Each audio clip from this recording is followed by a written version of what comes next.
Hello, this video lesson is all about the subjunctive, which, to be honest, is not really a bit of grammar that I would usually want to find myself explaining, but I was asked about this in my Facebook group. So if you're struggling with this bit of language or if you've got questions about it, hopefully this video lesson is going to help. So the first thing we need to think about, of course, is what actually do we mean by the subjunctive in English? Now, actually, just before I show you that, it should be obvious that language changes over time. And the language that people used 50 years ago or 100 years ago is not the same as the language that we use today. And I can't speak for other languages, but I do know that English nowadays, certainly British English nowadays, is much less formal than it used to be in the past. And so that means that these days, the subjunctive is mostly used for us in set phrases and formal speech and writing. So we're not talking about a bit of language that native speakers use often or all the time. So here are a few examples of these set phrases. And here's our one: God save the Queen. God help us. Heaven forbid that I should ever find myself in that situation. Now, I can't imagine myself really saying any of these phrases. My mum, who is 70 something, does use this phrase. And I guess this is what I mean when I say that these days we don't tend to use this very much. Okay, so this is language. It's fine to use it, but it comes from a certain time in Britain, in British history. So I'd like you to think about what you notice about these three sentences, apart from the connections to God. And there's something happening with the verb in these sentences.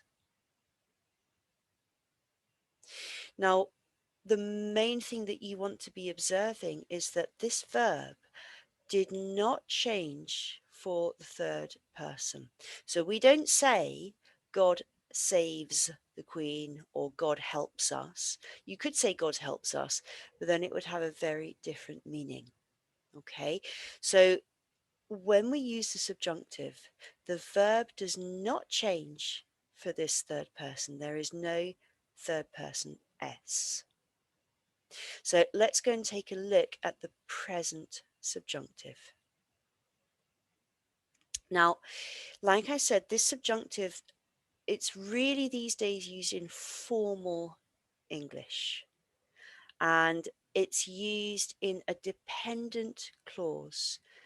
These are also called subordinate clauses after a verbal phrase that expresses a desire, a demand, or a recommendation. So again, let's look at some examples. So here's the first one. I only ask that he cease behaving in this ridiculous manner. So this red bit here, this is our phrase and our verb phrase that expresses a desire.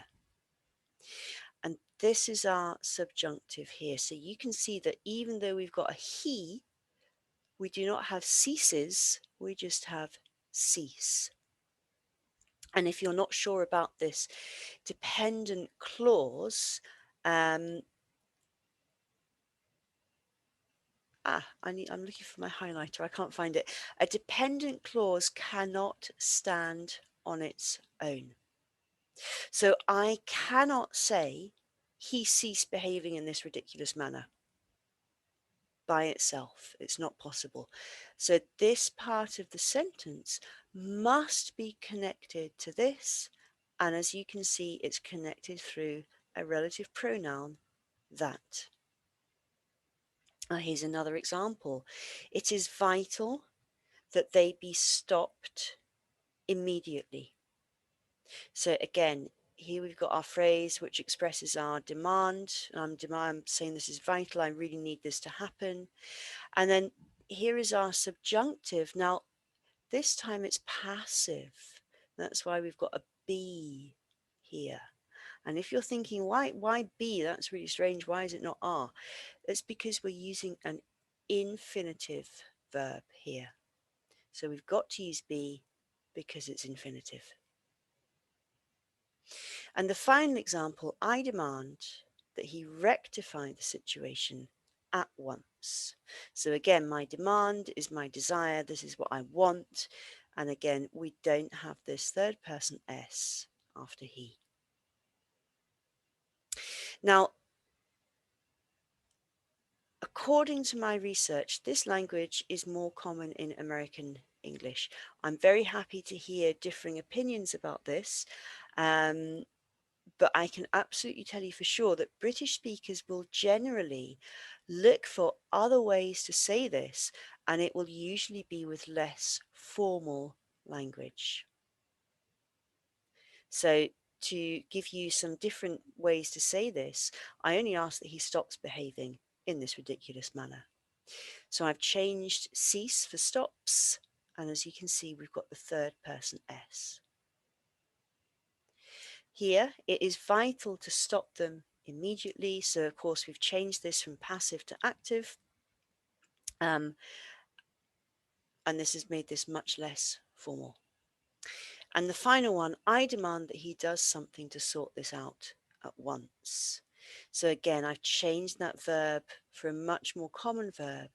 And then instead of having rectify, which is a very formal bit of language, I've got sort this out. So I've got a phrasal verb instead.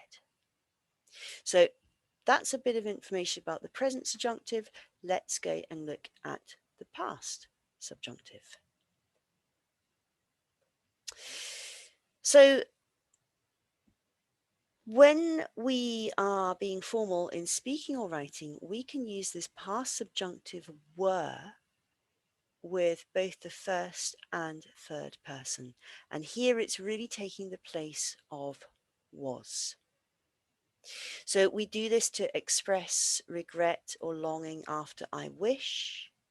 We can use it after if in a conditional, and we can also do this after as though. So again, let's look at some examples. So here's a good one. If your mother were alive, she would be horrified. So we would normally expect to see was here, but because we're using were, this is the subjunctive, it's just slightly more formal in feeling. And here's a regret. Oh, if only I were 21 again. All that energy, all that time. Oh, I wish I were 21 again. So again, using the were instead of was. Very, very similar here. I wish I were the queen. Again, I'm expressing a wish. And the final one after as though, you talk to him as though he were an idiot. So in all of these sentences, we've got were instead of the more common was. And this brings me on to the point that actually most native speakers, most of the time, we're not going to say this. You might find it sometimes in some situations, but generally speaking, we're going to use was. If your mother was alive, she would be horrified. If only I was 21 again, I wish I could go back. I wish I was the queen, then I could live in a big house and have lots of money. You talk to him as if he was an idiot. Okay, so it's really important to know that the meaning, the fundamental meaning of these sentences is the same, but these ones up here have got that slightly more formal feeling to them. So a very quick summary. British native speakers use this subjunctive in set phrases, in formal sentences that express a desire, to express regret, if only, to using conditional sentences, and after as though.